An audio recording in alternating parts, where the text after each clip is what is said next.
We're just going to get started now. I'm really happy to see you all. I can't look at you guys, by the way. I'm just going to look at all of you. Well, I'm going to look at you guys and say, well, thank you so much for all of you for being here. This is really amazing to see so many people here. My name's Patten. We all know this is Borrero, and we're so excited to celebrate the birth of this book into the world with you all.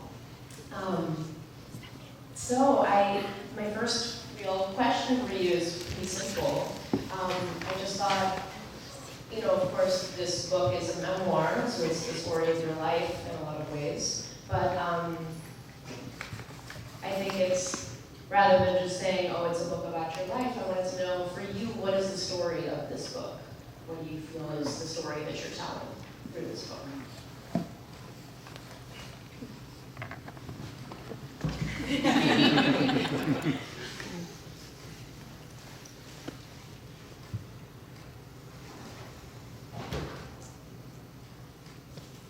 I told you.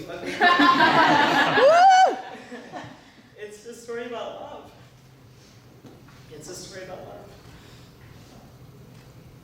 It's a story of imagination and creativity, and having the audacity to want to explore a wholeness of expression for myself that I had not, that I wasn't attaining in the way that life was. And so it's a story about jumping into the unknown and hoping, that life will catch you, and maybe it will, and in my case it has. But I think it's primarily a story about love, and it's a story about faith, and it's a story of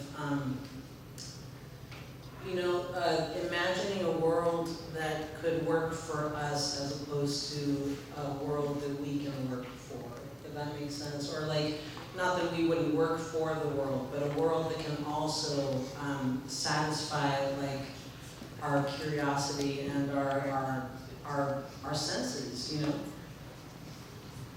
Yeah, I think that is part of what you see in your story as you laid it out, of the more that you grow into yourself and into the truest expression of yourself. I think what you're saying is you'll end up waiting for a very long time if you wait for the world to show you that it's okay for you to express yourself as you are.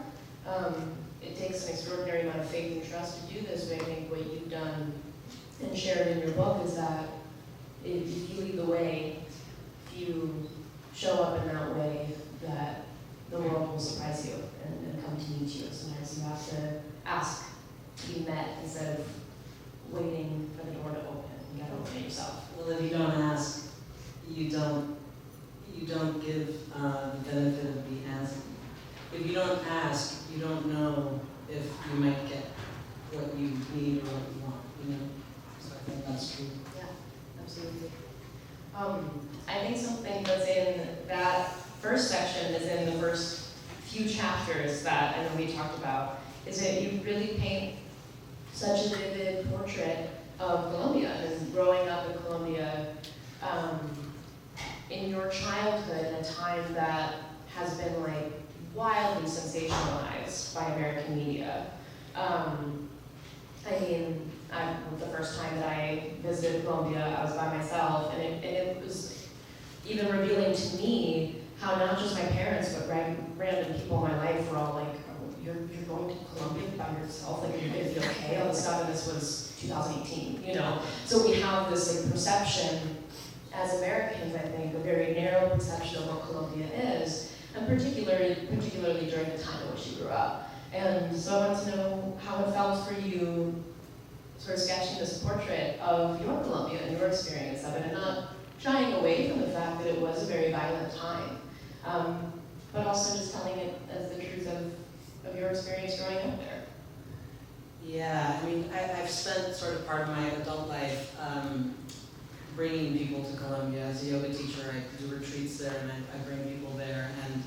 And because it's such a beautiful country and there's so many beautiful people in it, and it has been very sensationalized in a way that kind of bastardizes the spirit of what I feel like our country is.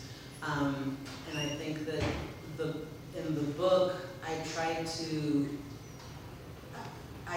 be fair and honest about how difficult it was to grow up there during a time when it was basically kind of growing up in a war zone. But I also really wanted, we are such an imaginative culture. I mean, even just like how people make their livings and like how people rob people. I guess what a weird place to start. But like, I remember my grandfather when he was older, he was walking to the dentist, and some person came up to him at the park and put their hand around him and was like, "Sir, you have bird poop on your shoulder pad or whatever." And he was like, "Oh my, okay, bird poop." And then he got to the dentist's office, and when he went to pay, he didn't have his wallet. And he said, and the receptionist knew the ploy, so she was like, "Sir, you have a little bit of, did somebody tell you you had bird poop?" And he was like, "Yeah, you've been robbed. You have no idea." You know what I mean? So our ingenuity goes from it goes from how we live into like how we tell stories. You know, obviously Gabriel Garcia Marquez is Colombian, and he's one of our national treasures. And so I wanted to both sort of acknowledge the fact that living in a war zone as a young child had an effect on me, but also acknowledge the wonder that Colombians bring, and sort of like bring people into the magic and the majesty of my people and what we're capable of, and the beauty and the expressiveness, you know. So that was kind of like those were two sort of opposites that I was toggling and kind of playing with, you know. I think you achieved that very well.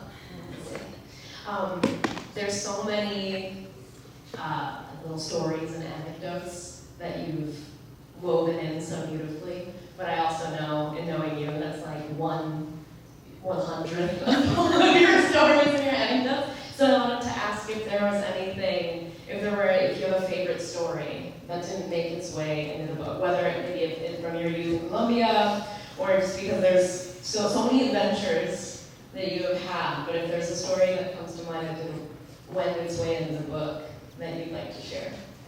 Oh my gosh, right now I'm blanking on what's in the book and what like, I mean, I know I wrote it, but I think, nothing comes to mind, but what I will say is that whatever made it into the book was really, by the time we edited it, there were lots of stories that didn't make it in because it was just excessive, and it was just too, like, it just didn't fit into the story and the flow and the pacing of the story, and so whatever is in there is really meant to serve the kind of whimsy and wonder that is in the way that I built the story, but nothing, if something comes to mind, I'm sorry, I'm so like overwhelmed with like that right now.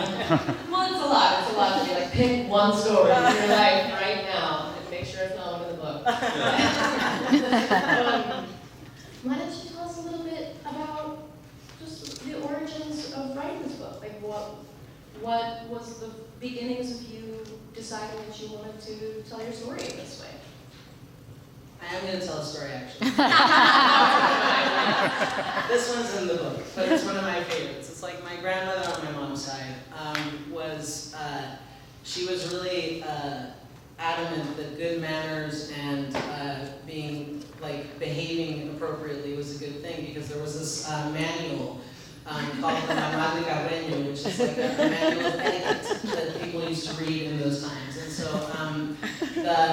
Leila, my grandmother, she had this idea, she sort of created this fiction that the neighbors, the Cavaliers, were always spying on the family. And that's how she basically curtailed, everybody's, that's how she basically educated everyone. She's like, you can't do that because the Cavaliers are watching. But oddly enough, as they moved from apartment to apartment, the Cavaliers moved right next to her. So I love that. It's like things like that that we just have such a great imagination, and obviously like, oh, and this is a good one. So when I was young, I was told that pearls will die if you don't walk them into the ocean. And my grandmother has gifted me many, many pearl necklaces. I have like 5 pearl necklaces. And so every time I go to the ocean, I forget to bring the pearl necklaces, and I feel like shit because I'd be like, oh my god, I didn't bring my pearls, they're gonna die because I'm supposed to walk with all my pearl necklaces to the ocean.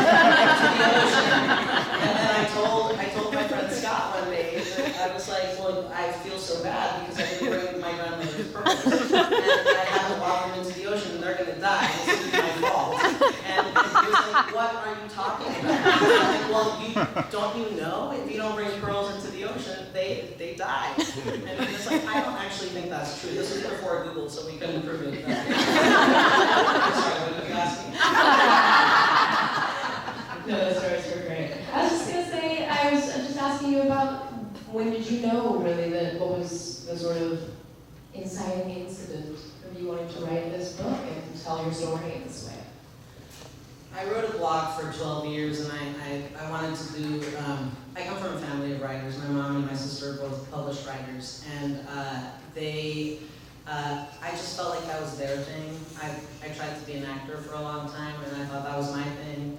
And so, but at some point I needed a form of expression, or I wanted a form of expression, so I started writing this blog, and I would write once a month, and just write like a blog post, and the idea was to sort of, because yogic philosophy is so up here sometimes, my thought was to try to connect how philosophy, kind of how the rubber of the philosophy meets the road. And some of the posts were funny, and some of the, you know, they were all genres. And then my students kept saying, well, why don't you write a book?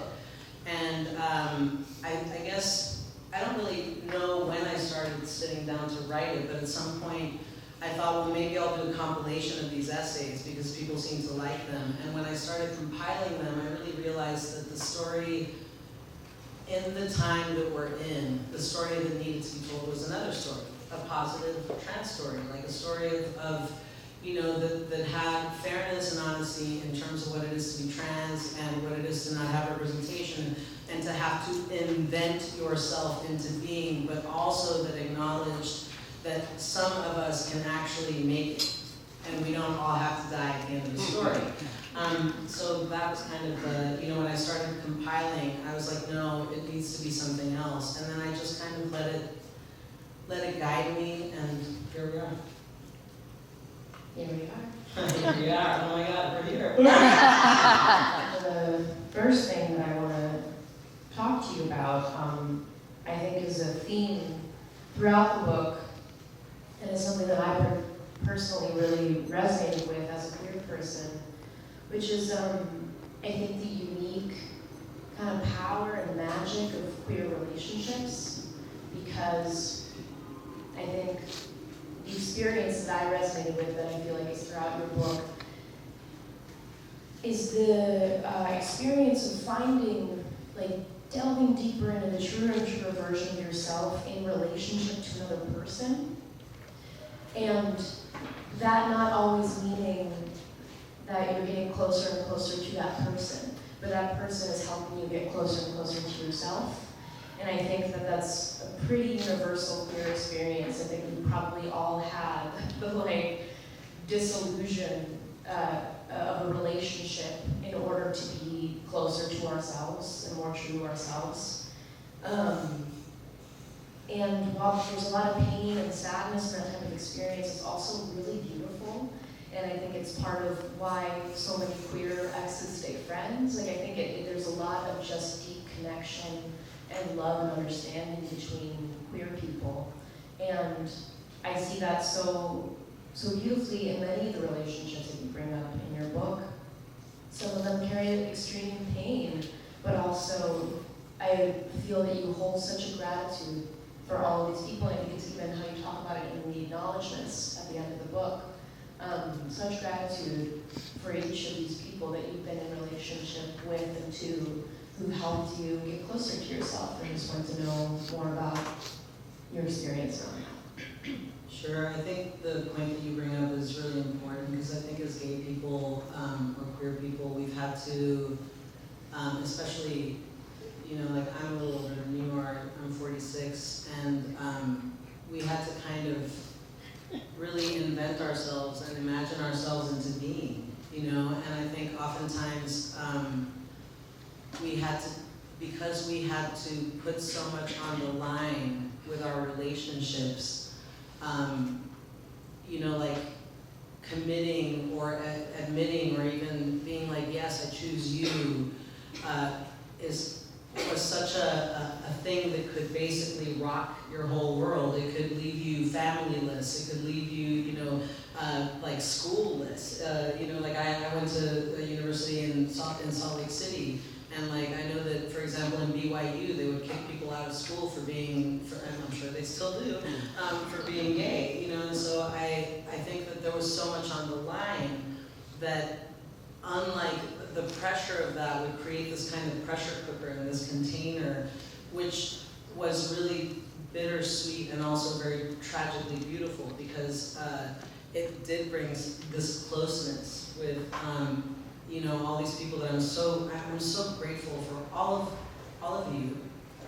I just realized so many of you are in the room, and all of my friends, all of my lovers, all of my, because truly I feel like each person has walked me a part of the way and made me possible. And sometimes they haven't even been around or seen the whole stretch of the thing, but it doesn't matter. You know what I mean? It's like that. They still, like a pearl necklace coming back to Lela, they still, I still know that that's there, and I still acknowledge that, and I still feel that. I feel that leg of the journey in all of my relationships, from that point on. So I feel like, I don't know, because there's so much on the line, we really, or it used to be, I don't know if it feels the same to younger people. I'm sure in some ways it does, and I'm sure in some ways it doesn't, because even though there's more visibility, there's still like all this like backlash, and that's a bigger conversation for sure. But I think that there's an innate bravery that used to, in saying, I choose you, I love you, and nobody else is going to understand this, and nobody else is going to care. And many people might even like decide to toss us to the side. That really, it's like the dirty dancing syndrome. What I call the dirty dancing syndrome. If you're gonna learn the dance, you're gonna fall in love with Johnny or Baby too. You know what I mean? It's like in yoga philosophy, there's this little verse of the Yoga Sutras that says something like, and I'm paraphrasing, that when you work toward a common goal, love happens. Because there's nothing more energizing and more sort of like invigorating than working with someone toward a common goal. So I feel like that happens, in queer relationships. But I also think it comes with a huge amount of gratitude, and that has been my experience as well. That when they've ended, for the most part, I've always felt like I really want to try to stay friends with that person because I have such a love for the time that we've spent together. Absolutely, yes.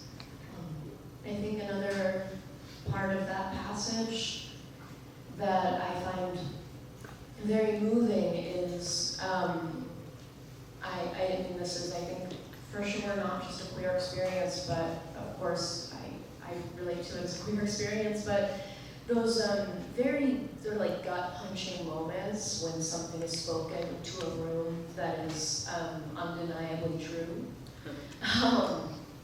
And it's both very exciting and powerful, and in my experiences often also felt very scary.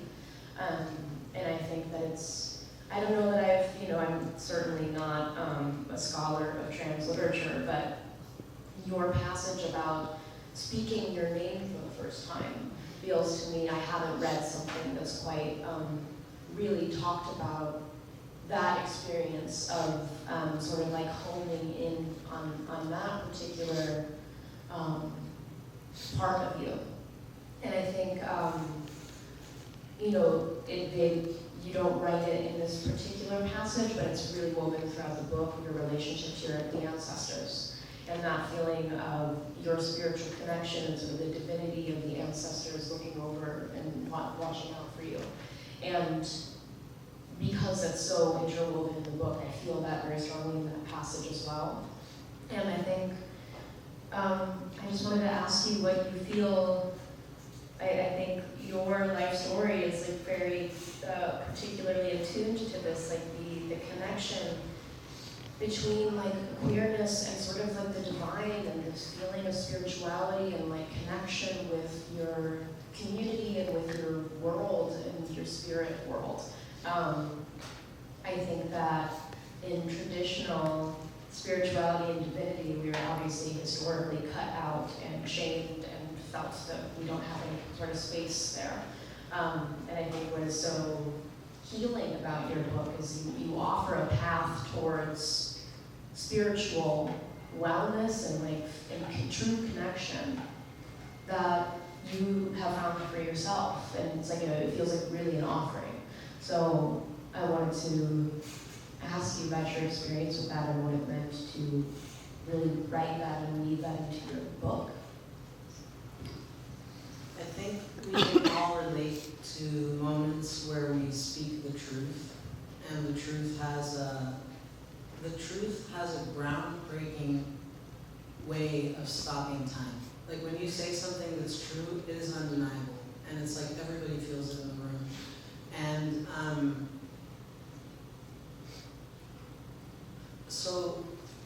but it's scary, and it also has an energy that comes with it.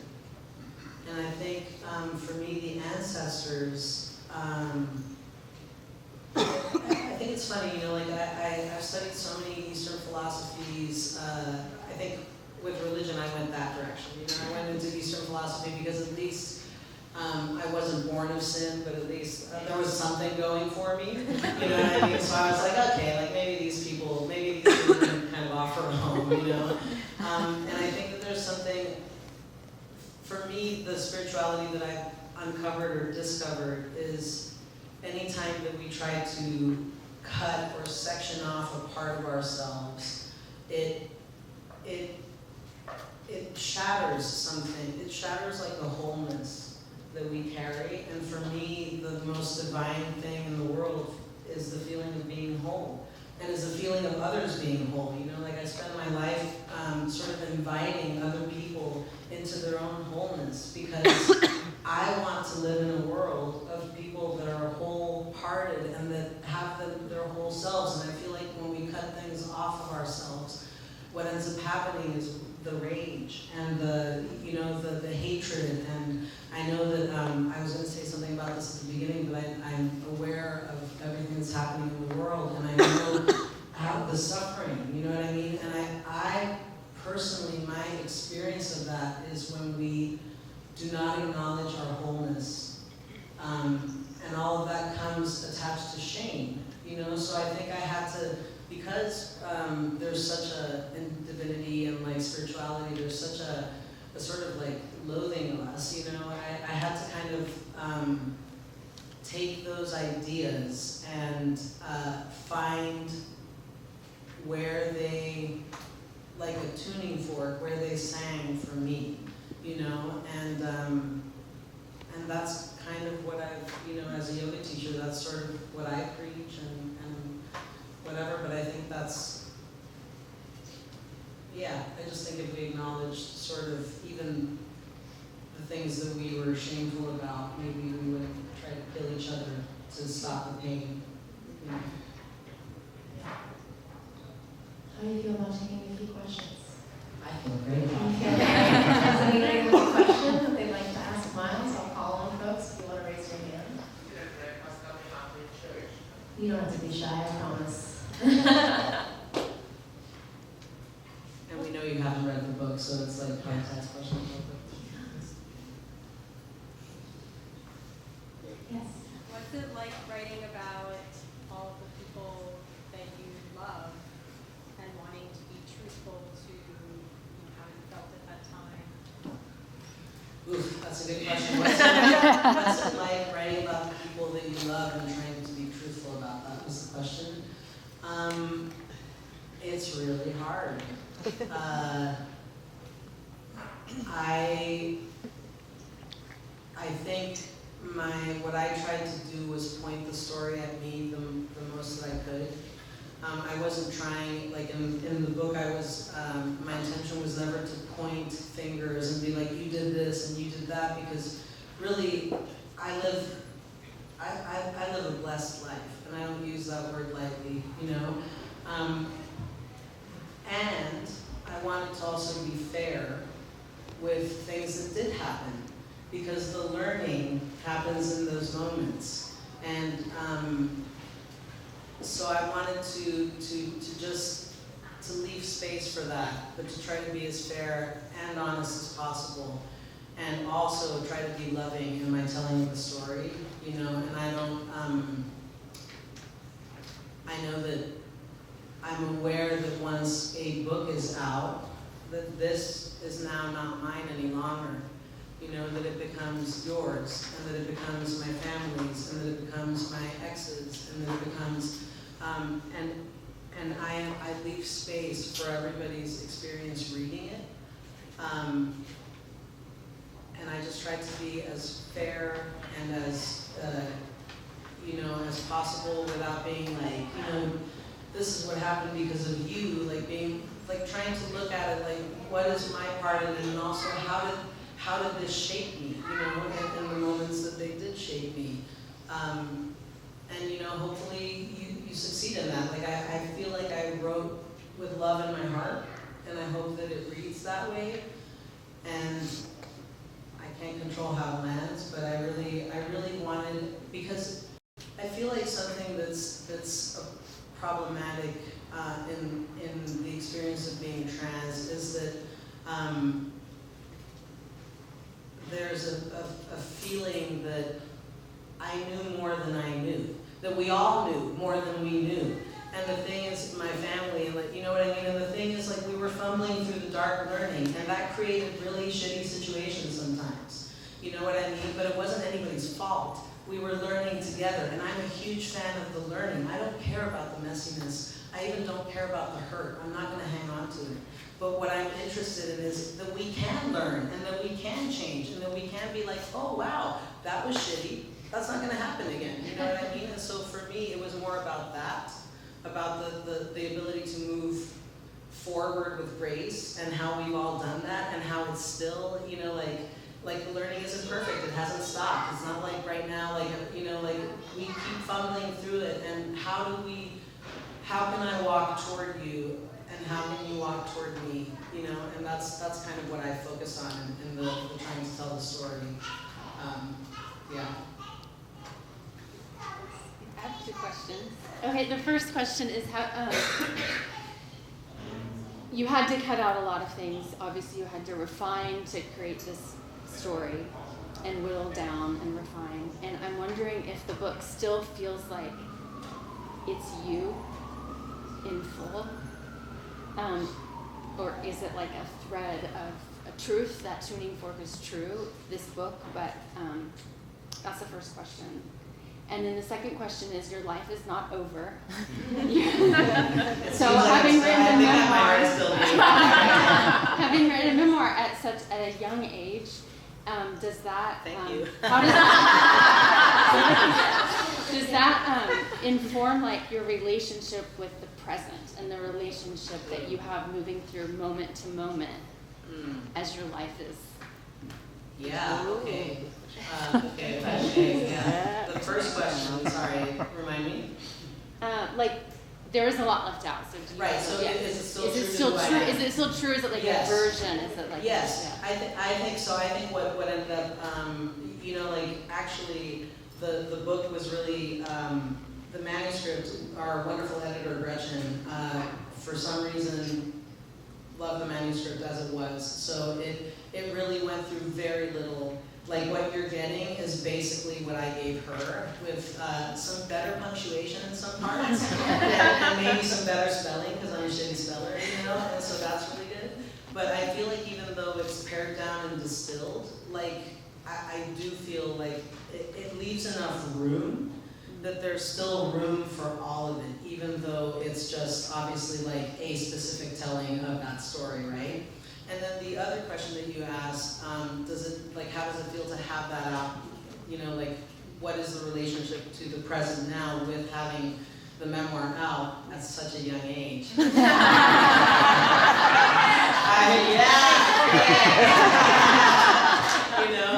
Well, I feel like what was really wonderful about it, I'm aware that you can tell stories in many different ways, and that what stories we tell ourselves about ourselves are kind of self-fulfilling prophecies in some ways.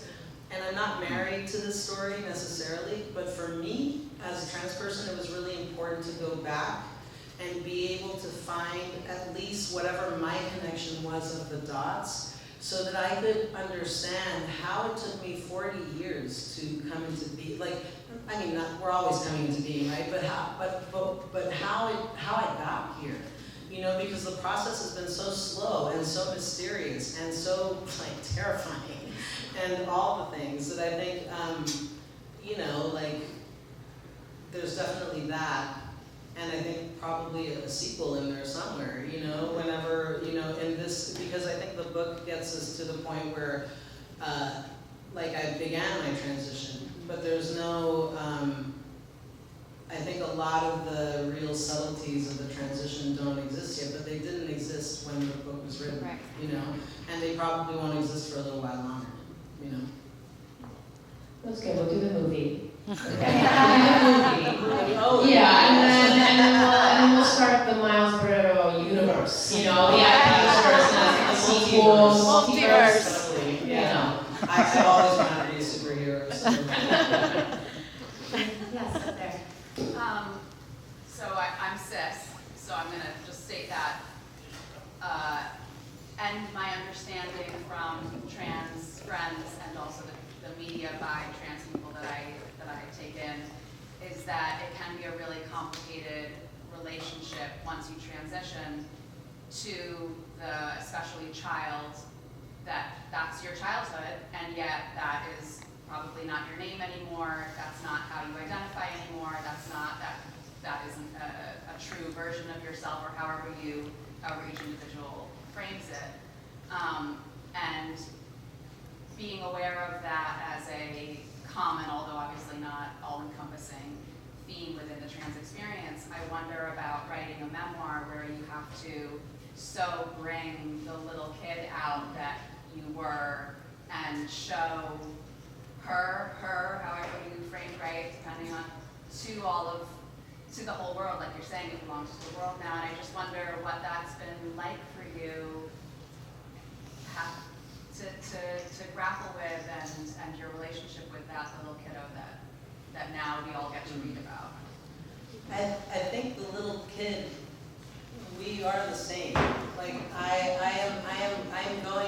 going retro. I'm going back. I'm like vintage, I'm going back to that original iteration of myself. Is basically what I've spent the other 46 years doing. You know what I mean? So in some ways, that's how I see the process happening. It's really like finding my way back to that kid, like who that kid was, or like opening space for that child to to run amok and sort of rage and be wild. I think the other part of your question that you touch on with past, I think I have a very unique gift in that it took me so long to figure shit out because I'm a slow learner and I just move like the turtle. I'm like, what's happening here? One leg. So I think it took me so long that I have just a huge, immense appreciation for every part of my life. At some point my mom asked me if I wanted her to take down the photos, and and this is my feeling as a trans person, I know that not everybody relates to this, but for me, wholeness is key. So I am not in the business of all those parts are there, and I still, you know, I was socialized as a woman for 40 years, so I'm still that dude that's a little weird at the gym, you know, it's like, why don't you know how to side hug and like whatever, you know what I mean? So like, I feel like the side hug, I mean, seriously, like what is that about? I don't know how to do it. I'm like, it's like first the hand and then the side hug, and I'm like, I'm Colombian too, so I go in for the kiss, I'm like, that's the right? But I mean, I think that if wholeness, my experience of this is that again, when we cut things out of ourselves, that is born out of shame. And this is not to shame any trans person who feels differently about their photographs or their dead name or whatever. But for me, it doesn't work to try to kick her out. She's alive and well, and she is thriving, and I didn't want to, my intention was never to leave her or divorce her, or like leave her high and dry.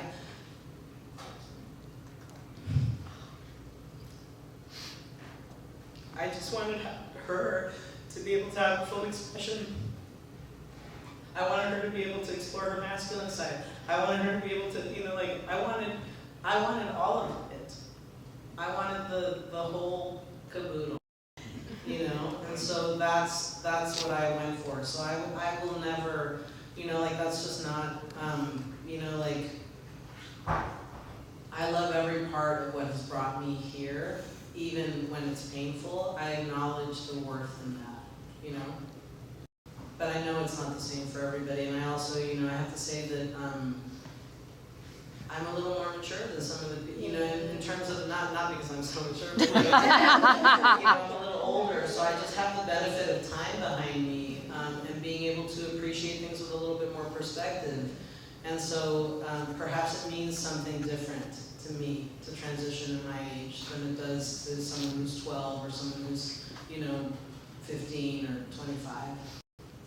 Yeah, I think that was a great question. I also, you know, listening to what your answers to that, it makes me think about the cover of the book, you know, and what you chose. And, you know, some folks here know it was a bit of a process coming to what the cover of the book was, which is this, right? We haven't gotten a real look at it yet. But I think that what I love about this cover and what you arrived at is I think it really leads with that wholeness, that it is a journey from this child to now, and then the child isn't left behind, and then this is the seed, and this is where everything started for you, and everything that you're able to express freely and fully now was always in this child, you know, and I think that you offer that to the reader from the moment that they pick up the book with what this cover turned out to be. Can I add something about the cover? So what's also beautiful about this cover is that it meets my life perfectly in this moment, because my father took this picture, and then our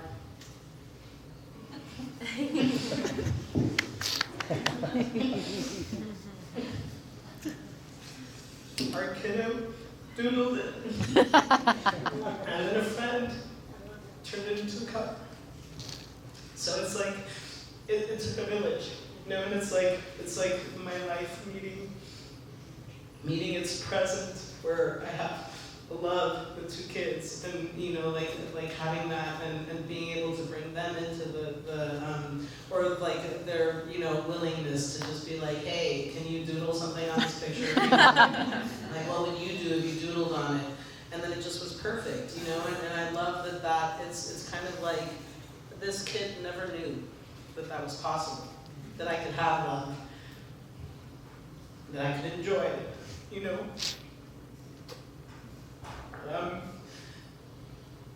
Sort of like parenting teenagers in whatever degree, you know, I'm not saying I'm their dad, but like in whatever degree, like they allow me to, and that I can be an influence for good in their life, you know. It's really, it just, like, where do we see that? You know, that doesn't seem possible in the world that we live in. So the fact that like that has happened somehow is really, is a miracle, you know? Yeah. Don't be mad. I'm gonna maybe make you cry more. But you're fired. I was supposed to keep it together. But I think that's a pretty beautiful place to end. And as we end, I just wanted to take a moment. I know you've been avoiding looking at it too much, so you don't cry all the time. I've been able to look at some people. Yeah. It's too much, it's like overload. But I do want you to have a moment to sort of take in how many people are here and how special this is. It's your fault. But I mean, if we're gonna measure, I'm gonna cry too, so we won't worry about that. But I think that it has been years in the making for this, and I know that every single person here is so incredibly proud. And so grateful to know you and to have you in our life, and what an absolute gift it is for any person who comes across this book and gets to hear some of, I think, the best, most essential things that we can hold in our life through your story. So I just thank you for this book, and thank you for inviting me to speak with you today. And congratulations, my friend.